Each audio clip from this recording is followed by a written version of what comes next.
আর চলবে না আধার কিংবা ভোটার কার্ড। এবার থেকে পিন কার্ড না থাকলে আর ফ্রিতে চড়তে পারবেন না বাসে। 1 আগস্ট থেকে পাল্টে গেল নিয়ম। কিন্তু ঠিক কি বলল সরকার, আসল নিয়ম কি? আর যদি এখনো পিন কার্ড না বানিয়ে থাকেন তাহলে কিভাবে অনলাইনে বা অফলাইনে আবেদন করবেন জানুন।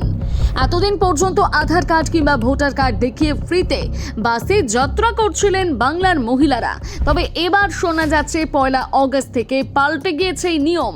এবার ফ্রিতে বাসে চড়তে গেলে অবশ্যই লাগবে পিন কার্ড। যদিও এখনো পর্যন্ত সরকারিভাবে স্পষ্ট করে ঘোষণা করা হয়নি যে পিন কার্ড ছাড়া আর কোনোভাবেই ফ্রি যাতায়াত করা যাবে না।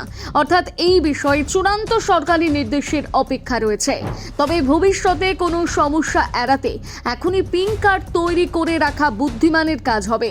এবারে চলুন জেনে নিই অনলাইনে কিভাবে আবেদন করবেন। প্রথমে পশ্চিমবঙ্গ সরকারের নির্ধারিত অফিসিয়াল ওয়েবসাইটে যান। সেখানে পিন কার্ড সংক্রান্ত অপশন নির্বাচন করুন। এরপর নিজের নাম ও মোবাইল নম্বর দিয়ে রেজিস্ট্রেশন করুন। তারপর আধার কার্ড, ভোটার কার্ড এবং প্রয়োজনীয় অন্যান্য তথ্য আপলোড করুন। সব তথ্য সঠিকভাবে পূরণ করার পর আবেদনটি সাবমিট করে দিন। ভেরিফিকেশন সম্পূর্ণ হলে আপনার পিন কার্ড ইস্যু করা হবে। এবারে জানবো অফলাইনে কিভাবে করবেন আবেদন। যারা অনলাইনে আবেদন করতে চান না তাদের জন্য রয়েছে অফলাইনেরও সুবিধা। গ্রামাঞ্চলের বাসিন্দারা সংশ্লিষ্ট বিডিও অফিসে গিয়ে আবেদন করতে পারবেন। আর শহর বা পুরসভার বাসিন্দাদের যেতে হবে পৌরসভায়। সেখানে নির্দিষ্ট আবেদনপত্র পূরণ করে প্রয়োজনীয় নথি জমা দিলেই আবেদন গ্রহণ করা হবে। যাচাইয়ের পর হাতে মিলবে পিন কার্ড। কিন্তু কি কি নথি লাগবে? আবেদনের সময় সঙ্গে রাখুন আধার কার্ড, ভোটার কার্ড, একটি পাসপোর্ট সাইজের ছবি, সচল মোবাইল নম্বর।